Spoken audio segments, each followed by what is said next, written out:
प्यारे बच्चों, क्लास 12 भूगोल विषय का 3/11/2025 को मंथली टेस्ट होने वाला है, जिसके लिए मैं कुछ महत्वपूर्ण प्रश्नोत्तर आपको बता रहा हूं जो आपके लिए परीक्षा उपयोगी है। साथ साथ ये प्रश्न फाइनल परीक्षा के लिए भी महत्वपूर्ण है, तो कॉपी में नोट करके याद कर लीजिए। चैनल पर पहली बार है और आर्ट्स विषय के महत्वपूर्ण प्रश्नों की जानकारी यदि आपको चाहिए तो सब्सक्राइब करके बेल आइकन दबाना ना भूलें। तो चलिए हम लोग आज कुछ नया सीखते हैं। तो भूगोल शब्द का सर्वप्रथम प्रयोग किसने किया था?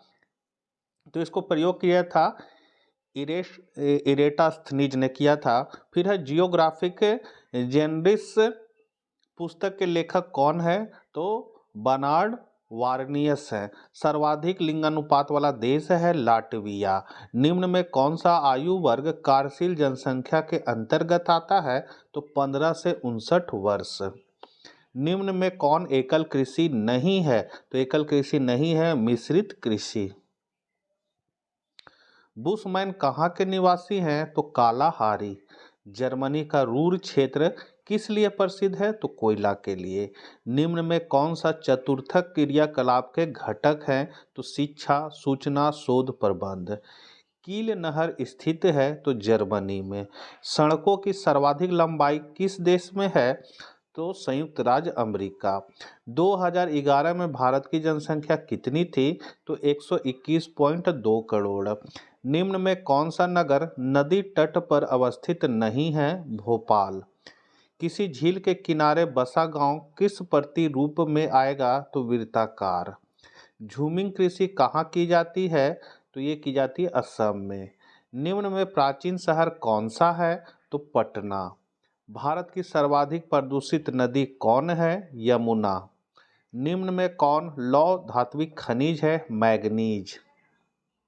भारत का सबसे पुराना तेल क्षेत्र कौन सा है? तो डिगबोई। नेवली कोयला क्षेत्र किस राज्य में है? तमिलनाडु। प्रथम पंचवर्षीय योजना की अवधि थी 1951 से 1956। सीमा सड़क संगठन कब बनाया गया? 1960। भारत की पहली रेलगाड़ी किस वर्ष चली थी? 1853। निम्न में कौन अम्ल वर्षा का एक प्रमुख कारण है? वायु प्रदूषण। औद्योगिकरण से कौन सा प्रदूषण होता है? तो जल प्रदूषण, वायु प्रदूषण और भूमि प्रदूषण तीनों होता है इनमें सभी। स्वर्णिम चतुर्भुज सड़क परियोजना की लंबाई कितनी है? 5804 किलोमीटर। फिर है निम्नलिखित में कौन सा सतत विकास का एक लक्ष्य है? सतत विकास का लक्ष्य जो है वो है आपका पर्यावरण संरक्षण। दूसरा क्वेश्चन है भारत में सतत विकास की संकल्पना किस पंचवर्षीय योजना में शुरू हुई थी? तो ये आपका शुरू हुआ था 12वीं पंचवर्षीय योजना। दूरी में भारी वस्तुओं के परिवहन के लिए सबसे उपयुक्त परिवहन माध्यम कौन सा है? तो ये है आपका रेल मार्ग।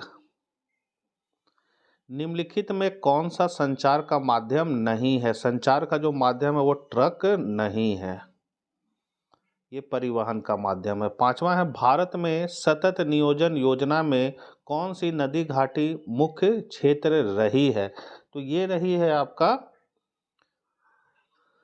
गंगा घाटी।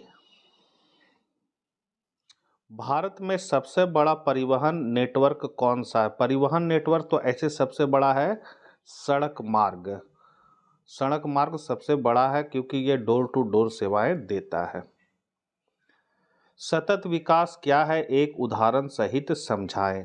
तो सतत विकास का अर्थ है वह विकास जो भविष्य की पीढ़ियों की आवश्यकताओं को पूरा करने की क्षमता से समझौता किए बिना वर्तमान की जरूरतों को पूरा करता है। सौर ऊर्जा का ये उदाहरण है। सौर ऊर्जा का उपयोग करना सतत विकास का एक उत्तम उदाहरण है क्योंकि यह वर्तमान की ऊर्जा जरूरतें पूरी करता है, पर्यावरण को नुकसान नहीं पहुंचाता और भविष्य के लिए संसाधनों को सुरक्षित रखता है। अगला है भारत में सतत विकास की दो प्रमुख चुनौतियों का उल्लेख कीजिए। तो पहला चुनौती है तीव्र जनसंख्या वृद्धि और गरीबी और दूसरा है ऊर्जा की बढ़ती मांग और प्रदूषण। 9वां है आधुनिक संचार के माध्यमों के नाम लिखिए। तो आधुनिक संचार के माध्यमों के नाम निम्नलिखित है। पहला है टेलीफोन, फिर है mobile phone, computer, internet, email, video conferencing, instant messaging जैसे व्हाट्सएप, मैसेंजर, सोशल मीडिया जिसमें फेसबुक, ट्विटर, इंस्टाग्राम ये आते हैं, टेलीविज़न है, रेडियो है, समाचार पत्र और पत्रिकाएं हैं, ऑनलाइन संस्करण सहित, मतलब ऑफलाइन ऑनलाइन ये दोनों होता है। 10वां नंबर क्वेश्चन है सड़क मार्ग और रेल मार्ग के दो अंतर लिखिए। तो सड़क मार्ग और रेल मार्ग के बीच दो मुख्य अंतर निम्नलिखित है। पहला, लागत और निर्माण में अंतर। तो सड़क मार्ग का निर्माण रेल मार्ग की तुलना में कम लागत वाला होता है। सड़कें उबाड़ खाबड़ पहाड़ी क्षेत्रों और छोटी ढाल वाले इलाकों में भी बनाई जा सकती है, जबकि रेल मार्ग के लिए सटीक और मजबूत बुनियादी ढांचे की जरूरत होती है, जो ज़्यादा महंगा होता है। दूसरा है परिवहन क्षमता और दूरी में अंतर। तो रेल मार्ग का उपयोग मुख्यतः लंबी दूरी और भारी माल के परिवहन के लिए किया जाता है, क्योंकि रेलगाड़ियां बड़ी मात्रा में माल और यात्रियों को अधिक सहजता से ले जा सकती है।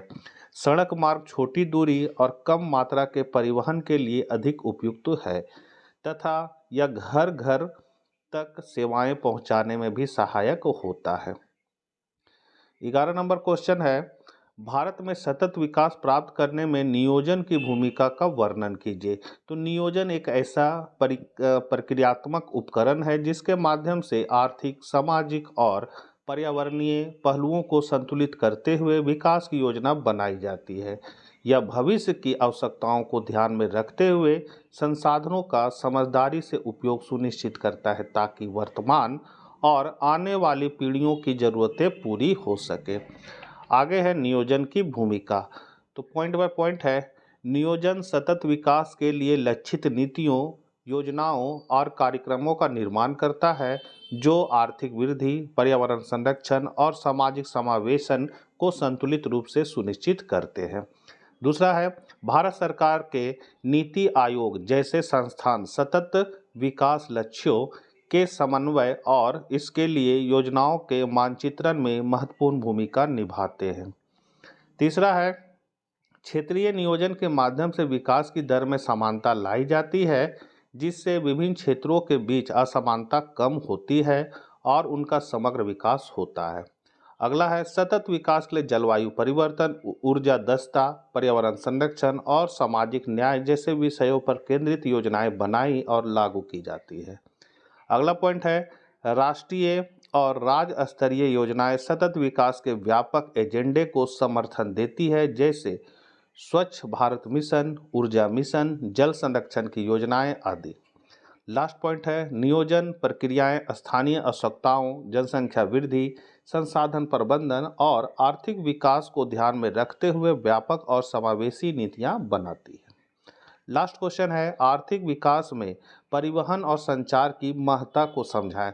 तो दोनों तत्व उत्पादन, व्यापार और सेवाओं की प्रक्षेप को सुगम बनाते हैं, जिससे आर्थिक गतिविधियों में तेजी आती है। तो आर्थिक विकास में परिवहन की भूमिका। पहला पॉइंट है परिवहन विभिन्न क्षेत्रों में कच्चे माल, तैयार वस्तुएं और मानव संसाधन को एक स्थान से दूसरे स्थान तक ले जाने का माध्यम है। इससे उत्पादन केंद्र और उपभोग केंद्र के बीच दूरी कम होती है। दूसरा है बेहतर परिवहन व्यवस्था व्यापार को बढ़ावा देती है, जिससे बाजार विस्तार होता है और संसाधनों का कुशल उपयोग संभव होता है। तीसरा, ये ग्रामीण एवं दूरस्थ क्षेत्रों को मुख्य आर्थिक धारा से जोड़ती है, जिससे समावेशी विकास होता है।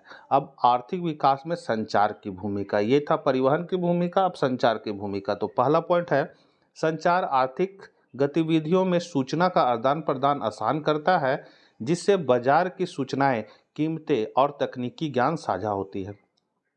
दूसरा है यह उत्पादन और विपणन की प्रक्रिया, विपणन मतलब बेचना की प्रक्रिया को तेज और कुशल बनाता है, जिससे निर्णय लेने की गति बढ़ती है। और लास्ट पॉइंट है आधुनिक संचार तकनीक जैसे इंटरनेट, मोबाइल और डिजिटल प्लेटफॉर्म ने वैश्विक अनुभव और नवाचार को जमीनी स्तर पर लाने में मदद की है।